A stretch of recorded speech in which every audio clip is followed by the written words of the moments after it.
hina. Sehingga akhirnya diledek. Tadi maksudnya diledek kayak Firaun gimana? Ya mending Firaun mah nggak nurut sama Allah, teh punya segalanya. Kamu udah nggak nurut sama Allah, duit, kesini gue mau minjem duit, jabatan enggak, biasa gini disuruh-suruh.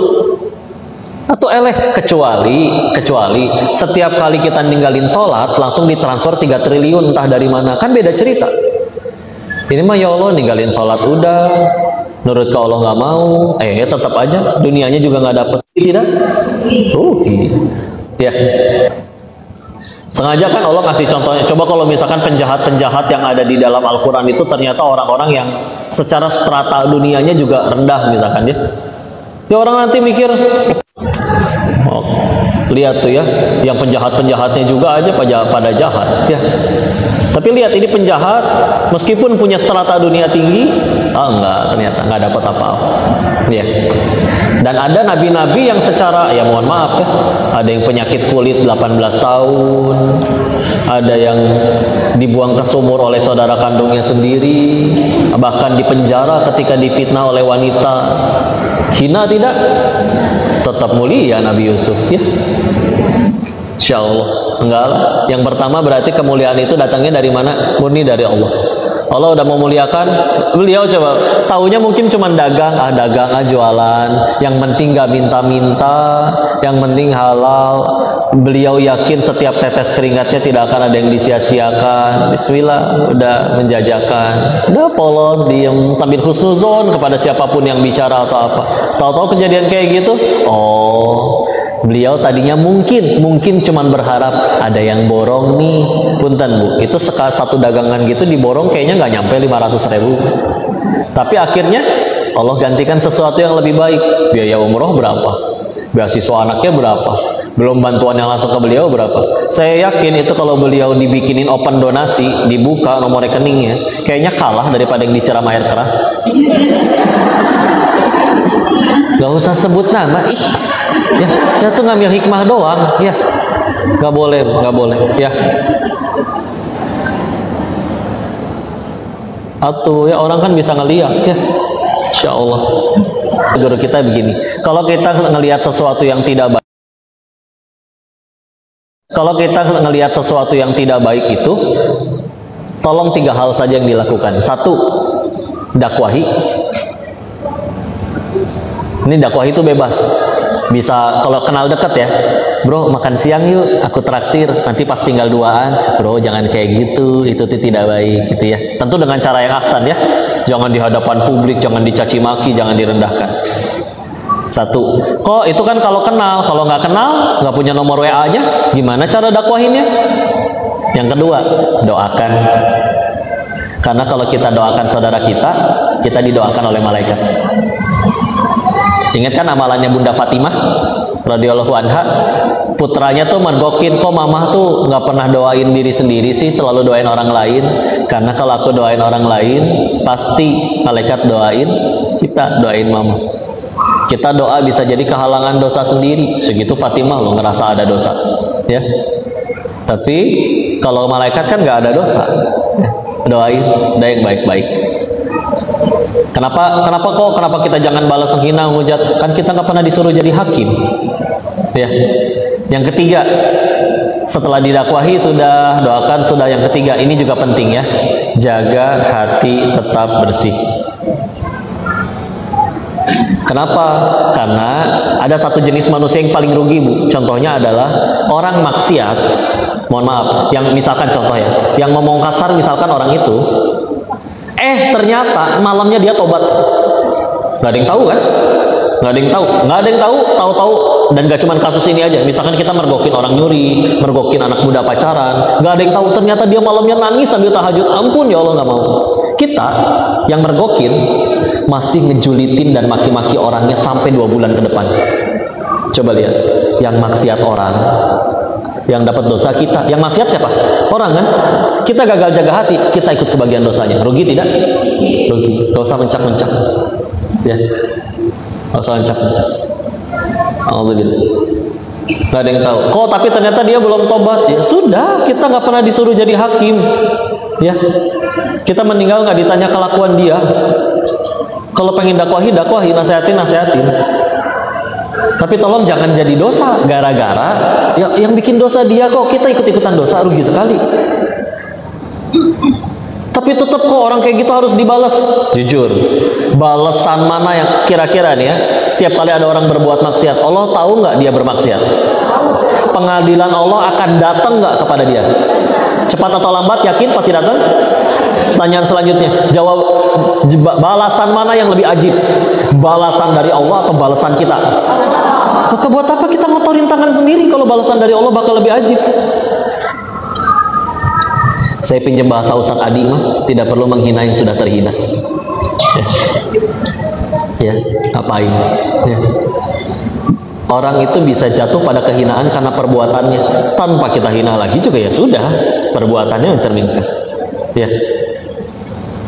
Dan ya udah 3 hal itu aja kita jaga ya. Coba lihat. Makanya Nabi itu ketika menasehati, man kana yu'minu billahi wal yaumil akhir falyaqul khairan aw liyasmut. Barang siapa beriman kepada Allah dan hari akhir, berkata yang baik atau cicing geusnya. Ngerti nggak cicing? Ya diem, wis meneng ae. Ya. Masalahnya begini, teko hanya mengeluarkan isi teko. Nah ini tuh moncong teko nih. Ya, kalau dalamnya isinya susu keluarnya, kalau dalamnya isinya comberan keluarnya, ini isinya apa? Dituang keluarnya apa? Kecuali saya pesulap, bisa jadi Coca-Cola ini. Tapi dah saya bukan pesulap ya. Dan ini kita lagi nggak bahas sulap. Makanya kadang kalau kita pengen tahu seseorang tuh gampang, kita tuh tinggal liatin dia ngomongnya kayak gimana.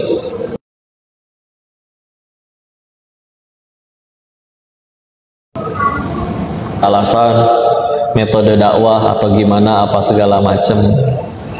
Metode dakwah yang pernah dilakukan saya rasa sudah terwakili.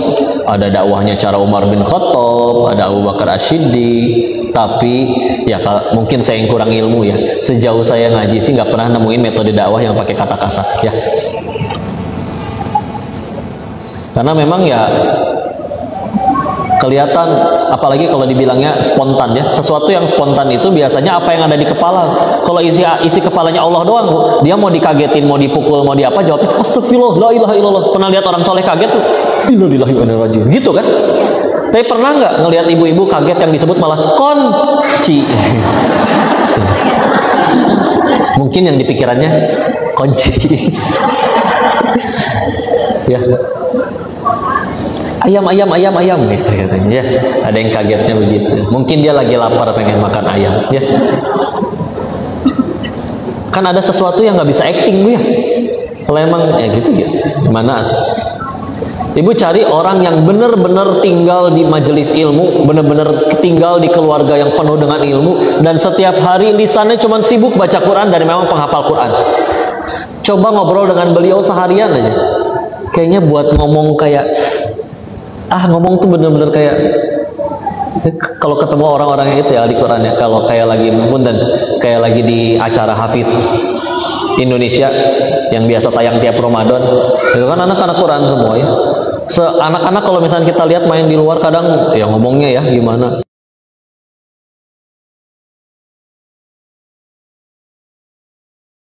Kadang ada yang kesebut cuma ngomong anjir gitu doang. Padahal masih ada yang berpendapat itu tuh bukan kata kasar, tapi ada yang astagfirullah. Bahkan mereka itu ada yang begitu lucu, begitu ngelihat sesuatu yang lucu ketawa, tapi ketika dia tertawa terlalu terbahak-bahak, astagfirullah. Jadi kayak ya Allah, ini orang kok ketawa terbahak-bahak aja ngerasa bersalah. Ya walaupun kalau mau dicari ada dalilnya. Kata Nabi kan, tertawa yang berlebihan itu mematikan hati. Ya. Karena kalau engkau mengetahui apa yang aku ketahui, niscaya engkau akan lebih banyak menangis daripada tertawa. Ingat hadis Nabi yang itu? Ya. Ya kelihatan kalau benar-benar udah Quran aja terus. Susah pengen ngomong sesuatu yang tidak baik ya. Jadi ya begitulah ya. Teko hanya melakukan isi teko, dan yang penting tuh isi, betul? Ini apa isinya? Botolnya botol Kalau ternyata botol plastik isinya air putih, ini mungkin dijual, mohon maaf, 10.000 ya. Kalau ini diganti jadi pakai jus, lebih mahal tidak? Mahal. Meskipun botolnya plastik ya. Kalau diganti ternyata pakai madu sumbawa, meskipun botolnya plastik, tetap lebih mahal tidak? Diganti pakai parfum kualitas tertinggi, meskipun botolnya plastik, lebih mahal tidak? Jadi yang penting ternyata isinya. Daripada misalkan cari botol parfum yang memang harga parfumnya puluhan juta, isinya dikeluarin, diganti pakai comberan, jual gerak ke orang. Pak, ini parfum comberan, mau beli nggak? Dikasih gak? Saya nggak mau, gitu katanya. Karena ya itu kadang kita ngeliatnya casing doang ya. Yang lebih penting isi hatinya ya. Jadi ya udahlah, satu kejadian ini, siapa yang paling beruntung dari kejadian ini? Yang paling banyak ngambil hikmah sampai jadi tambah dekat sama Allah aja. Dan juga jangan lupa, setiap kali kita ngelihat ada sesuatu yang tidak baik itu, juga jangan lupa, kita juga ditambah harus bersyukur. Kenapa? Alhamdulillah, bukan saya yang begitu. Ya. Karena bisa jadi, misalkan ya punten ya, nanti ibu pulang, ngelihat ada orang, ngelihat tetangga lah, rumahnya sama-sama dekat masjid ini, tapi kok nggak pernah kelihatan di masjid. Terus setan ngasih was-was, dasar tetangga teh ngaco, diem dalam hati doang, nggak terbuka mulutnya, ngaco orang teh nggak pernah ngaji, nggak kayak aku gitu misalnya. Ya kan, ini ingat rumusnya setan tuh begini, kalau dia gagal bikin kita maksiat, dia bakal bikin ngerasa kita bangga dengan amalan kita. Ya. Padahal punten, dia bisa jadi tetangga itu dia nyari duit dari gelap sampai gelap, sebelum subuh udah berangkat, setelah isya masih belum pulang. Ternyata sholatnya dijaga, nggak ada yang tahu. Indonesia kan banyak masjid, nggak kayak di negara-negara non muslim. Malam kita tidur, ternyata siapa tahu dia lagi tahajud. Kan tahajudnya nggak live, nggak sambil live ya. Dia nyari duit dari gelap sampai gelap. Oh ternyata anak yatim, dan dia sulung dari 5 bersaudara, jadi harus gantiin peran orang tuanya. Gak ada yang tahu. Kita lihat diri kita lagi. Ibu nyampe ke sini, Bu, istri-istri lain mah ada yang bantuin suaminya kerja loh, Bu, dagang, jaga di toko. Kok ibu nggak usah? Alhamdulillah suami mampu kok. Kok suami mampu, Bu? Kok suaminya mampu, Bu? Iya, dulu alhamdulillah suami kuliahnya tinggi kok. Tinggi itu berapa lantai? Bukan ya, maksudnya pendidikannya ya.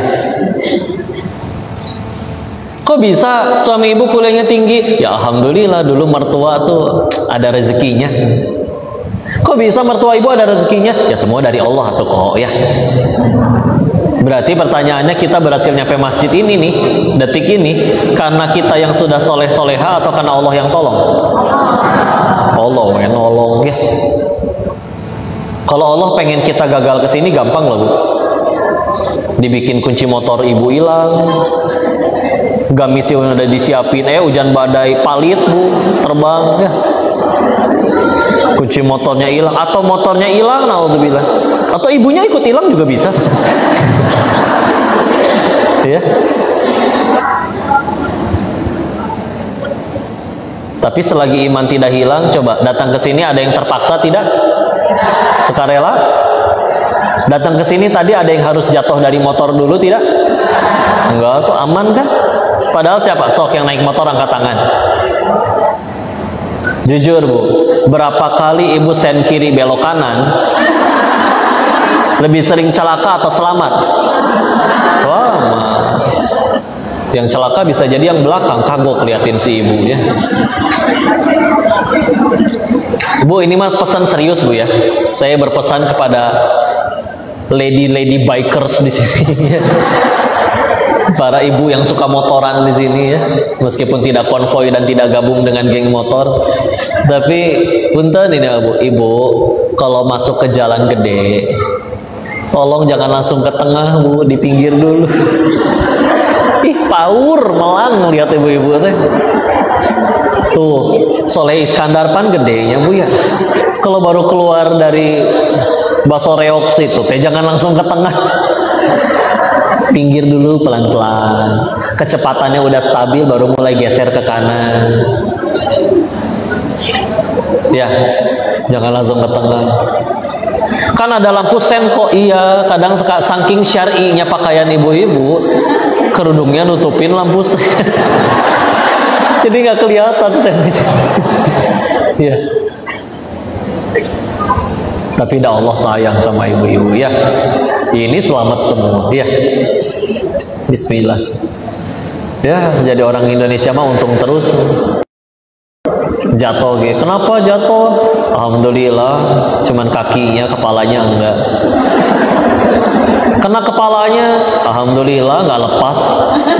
Begitu. Jadi ingat cerita si Kabayan ya. Tahu nggak cerita Kabayan? Kabayan pulang bawa motor, ngasih tahu istrinya, "Iteng keluar sini, bawa motor anyar ya." Tak dulu lagi masak, jadi nggak keluar. Dijemput, ditinggalin motornya masuk ke dalam, ditarik tangannya, nyampe luar, "Ya Allah, motornya leungit kata Kabayannya. "Alhamdulillah." "Kenapa alhamdulillah motor hilang?" "Alhamdulillah udah turun." "Coba masih duduk, pasti ikut dicolong." Mungkin terkesan bodor, tapi Allah, kalau orang punya pola pikir kayak gitu, kapan dia stresnya ya? Kecopetan, dompet hilang, alhamdulillah. Kok alhamdulillah? Untung gak sama celananya. Repot kan?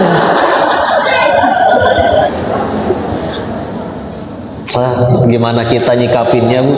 Masalah pasti ada nggak, Bu? Soleh nggak soleh, maksiat atau taat, tetap punya masalah nggak hidupnya? Tapi tinggal kita gimana nyikapinnya dong. Kayak contoh ya, pandemi masalah nggak? Ada kawan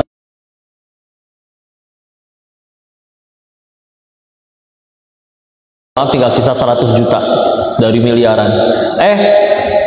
Besoknya lockdown PSBB. Tapi pikirannya bagus, Pak. Inna ma'al usri yusra. Inna ma'al usri yusra. Ini di balik kesulitan ada kemudahan. Orang kesulitan nih, saya tinggal sediain apa yang jadi kemudahan bagi mereka.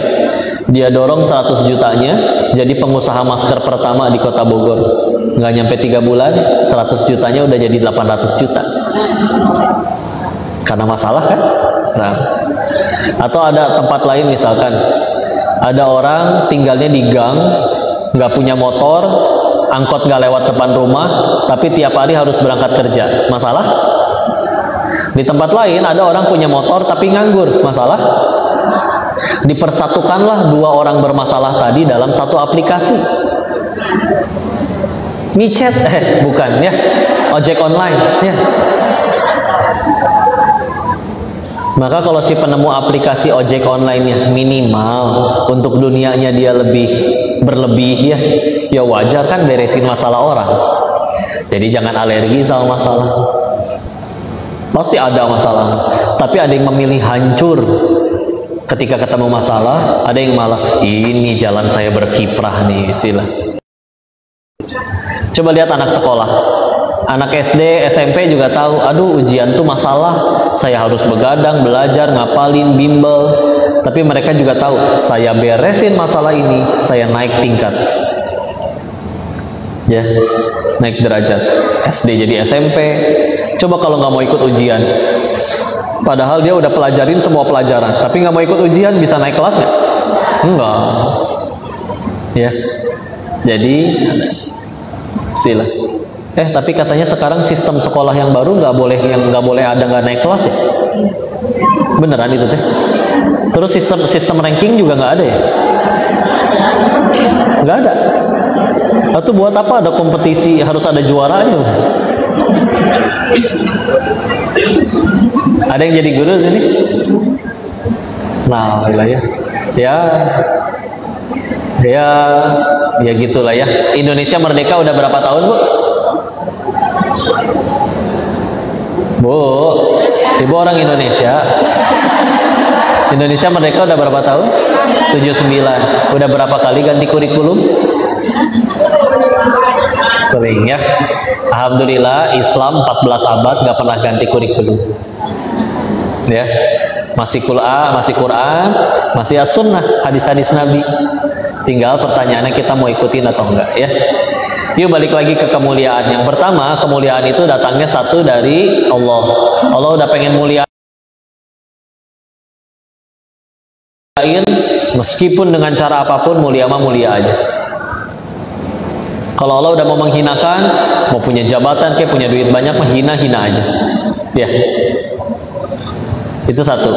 Yang kedua, apalagi kemuliaan dari Al-Quran. Tadi surat 3 Al-Imran ayat 26, sekarang adalah surat 49 Al-Hujurat ayat 13. Ulangi, 49.2 13 ya. Al-Hujurat. Ayatnya panjang, kita ambil tengahnya. Inna akramakum indallahi atqakum. Yang paling mulia di antara kalian di sisi Allah adalah yang paling bertakwa. Ya. Jadi kalau tadi kan yang ayat yang pertama kan Ali Imran ayat 26 kan, oh mulia tergantung Allah nih, andil kita di mana. Nah, di ayat yang ini kita bisa berandil. Kalau pengen mulia, ternyata kata Allah yang paling bertakwa. Ya. Ya udah bismillah. Mudah-mudahan tinggal ditambah takwanya, nanti Allah jaga kemuliaannya. Meskipun kok dia tetap nggak jadi pejabat, tidak jadi konglomerat. Misalkan guru ngaji yang kadang di daerah-daerah yang pelosok, tetap aja Bu, kalau orang udah taunya punten ya, guru di situ, kadang orang tuh jangan gak sopan sama dia, kuala tahu tuh dia nggak mulia ya. Tetap dimuliakan.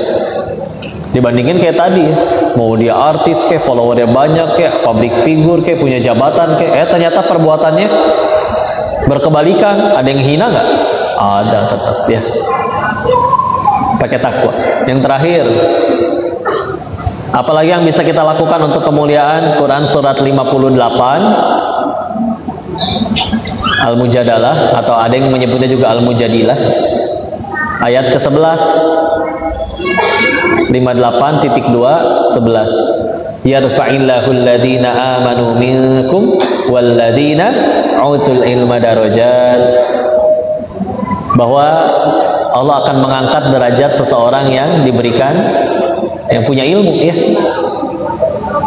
Dan ini ilmu apapun loh Bu. Misalkan gini ya, orang suka bilang kayak gini, kok masalah kemanusiaan sekarang itu adalah kemiskinan, kelaparan, kriminalitas. Kurang tepat. Yang lebih bahaya dari itu semua adalah ketiadaan ilmu atau tidak mau nyari ilmu. Karena yang tadi disebutin, kelaparan, kemiskinan, kriminalitas, dasarnya bisa diawali dari nggak punya ilmu. Contoh ya, anak sekolah malas, mungkin masih bisa lulus karena bisa beli kunci jawaban, beli ijazah. Kan ibu kalau tiba-tiba pengen jadi dokter bisa Bu. Maka lulus sih mungkin lulus, tapi nggak punya keterampilan, nggak punya kemampuan, nggak punya ilmu, siapa mau ngasih kerjaan? Begitu kerja nggak ada keterampilan, cuma jadi beban, sebulan pecat, sebulan pecat, sebulan pecat. Mana ada perusahaan ngegaji beban? Orang tua aja kepalang sayang, anaknya jadi beban juga tetap dikasih makan. Dan punten miris mah miris ya. Ada umur misalkan udah 30-an, masih minta uang jajan ke orang tua. Ada kemerosotan. Kok berarti jangan dikasih ya? Enggak, bagi orang tua memang tetap jadi pahala. Tetap jadi pahala ngasih ke anak. Nggak peduli umurnya berapa. Cuman kan ya miris satu di saat ya punten ya, Ibnu Abbas umur 15 udah jadi menterinya Umar bin Khattab, udah jadi penasehat. Muhammad Al-Fatih umur 22 jadi sultan. Umur 15 udah jadi wali kota. Muhammad Al-Fatih ya. Khalifah Harun Ar-Rasyid jadi khalifah di umur 20. Jadi ya, iya ada sekian banyak contoh-contoh hebat ya. Maka yang lebih bahaya itu dia tadi ya. Nggak punya ilmu, nggak punya kemampuan, nggak punya keterampilan, nggak punya kerjaan. Nggak punya kerjaan jadi nggak punya pemasukan, jatuh ke kemiskinan. Kemiskinan nggak bisa beli makanan, jatuh ke bencana kelaparan. Kelaparan nggak didampingi iman,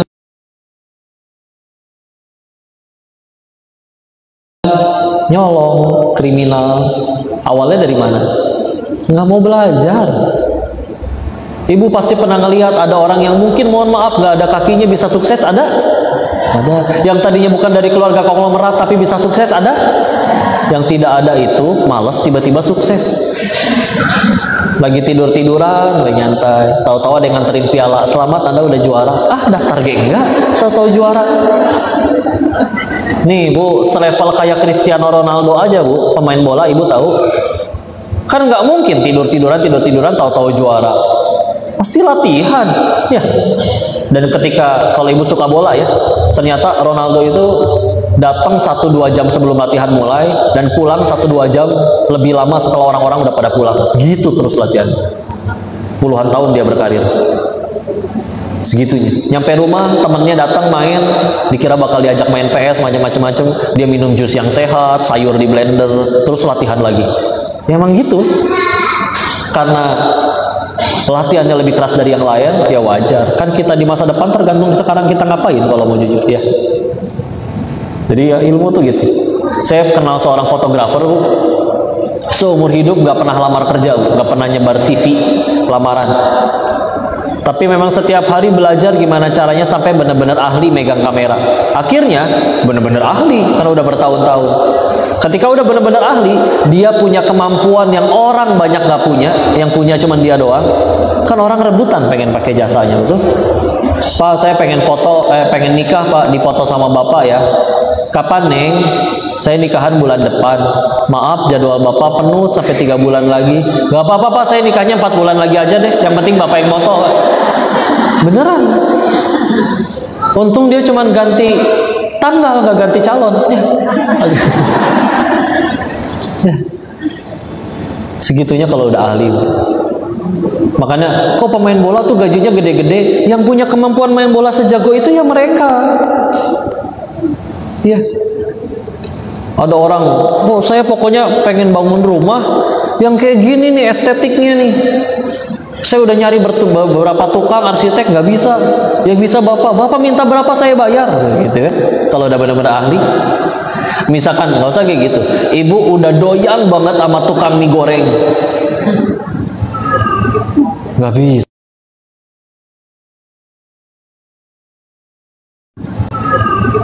Nggak bisa.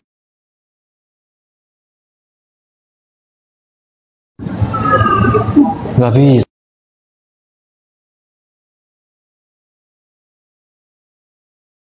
Yang ya kayak gitu, yang orang lain nggak punya tapi cuma dia yang punya, dicari.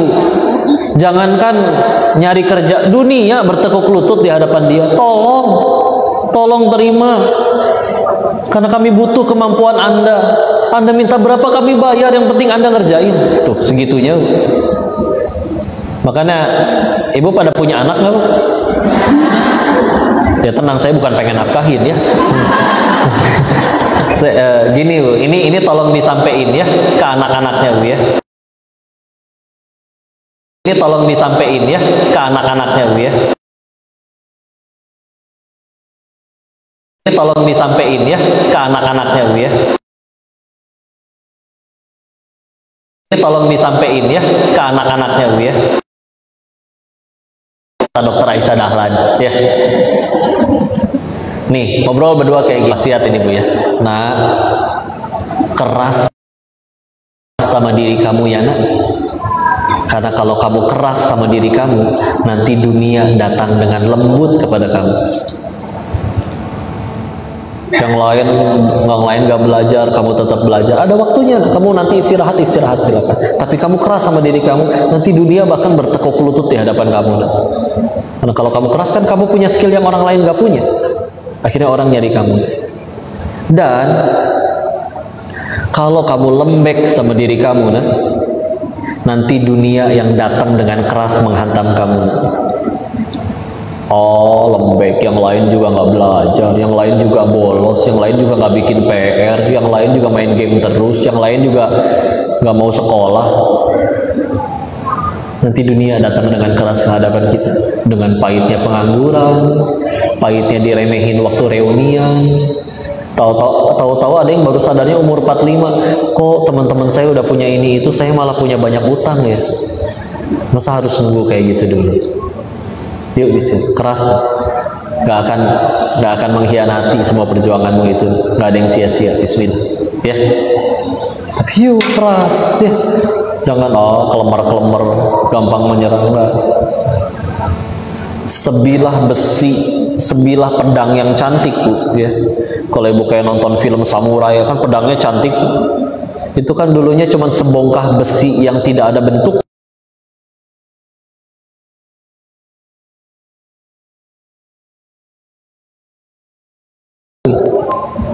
Dikeprek, diketok, dipanasin sampai cair, dibentuk, diasah, digerinda segala macam. Kira jadi kan? Ya. Ya udah, jadi kalau kita lagi dibentur-bentur sama kehidupan ini, Allah sedang menyiapkan kita untuk jadi sesuatu yang hebat, ya. Dulu pernah ada nasihat kayak gini, terbentur, terbentur, terbentur, terbentuk, ya. Insya Allah. Maka ya begitu, ya. Kemuliaan tadi 3 ya, ada yang dari Allah, Ali Imran ayat 26, ada yang dari ketakwaan, surat 49 Al-Hujurat ayat 13, inna akramakum indallahi atqakum, ada yang dari ilmu, Quran surat 58 ayat 11. Dengan itu baru nanti bismillah hidupnya berwarna, gak monoton, sekian banyak kebaikan, jadi manfaat, ninggalin warisan, legacy. Begini, orang meninggal, ada hadis Nabi menyebutkan kayak gini, orang meninggal itu disebutnya 2, ada mustarih, ada mustaroh. Ulangi, ada mustarih, ada mustaroh, artinya sama-sama istirahat kalau diterjemahin. Tapi bedanya apa? Yang mustarih itu adalah orang yang beristirahat. Kalau yang mustarih itu adalah orang yang meninggal istirahat. Orang yang meninggal dia istirahat dari capeknya dunia. Ya. Misalnya, kalau mustaroh minhu, mustaroh itu biasanya di belakangnya ditambahkan mustaroh minhu, artinya diistirahatkan darinya. Jadi maksudnya adalah kalau tadi orangnya istirahat dari capeknya dunia, kalau yang mustaroh, dunia istirahat dari orang ini. Ngerti nggak maksudnya?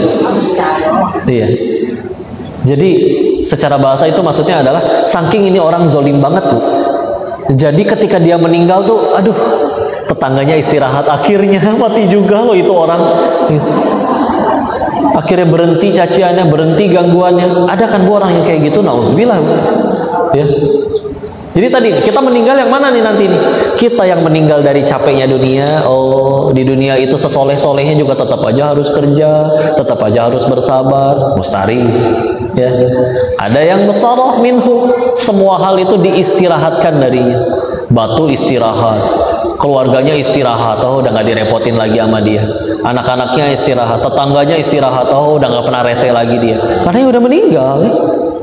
Jadi tergantung nih, kita yang nanti istirahat atau orang-orang diistirahatkan dari kita. Ya, seluruh alam istirahat darinya, dari orang itu, ya. Nah, itu tergantung apa ya, kita hidupnya kayak gimana jalannya. Berbuat baik atau malah menghancurkan diri sendiri, ya. Itu di Bukhari ada, di Abu Daud ada, ya, hadisnya. Mustarih, mustalah. Artinya diterima emang istirahat sama, ya. Pasti istirahat atau kita mabuk. Karena kadang gak usah terlalu takut ketika, jangan foto bertiga nanti yang tengah mati duluan. Enggak, Bu. Yang moto dia bakal mati itu, lihatin. Maaf ya, Sat. Yang di rumah nggak ngapa-ngapain juga bakal mati, ya nggak? Iya. Kan yang paling penting mah mati mah husnul khotimah, betul? Umur pendek tapi husnul khotimah dalam ketaatan, bagus, aman. Daripada umur panjang tapi penuh sama maksiat, husnul khotimah, repot nggak? Dan bicara husnul khotimah itu bukan perkara mati karena apa, tapi mati sedang apa. Beda tidak? Contoh ya, kok dia mati karena apa? Karena COVID. Ya Allah, tapi sedang apa? Sedang sujud rakaat terakhir. Masya Allah. Daripada misalkan, kok dia matinya di masjid. Masya Allah. Tapi sedang apa? Sedang nyolong speaker tuh jatuh ketimpa. Nggak jadi, Masya Allah. Ya.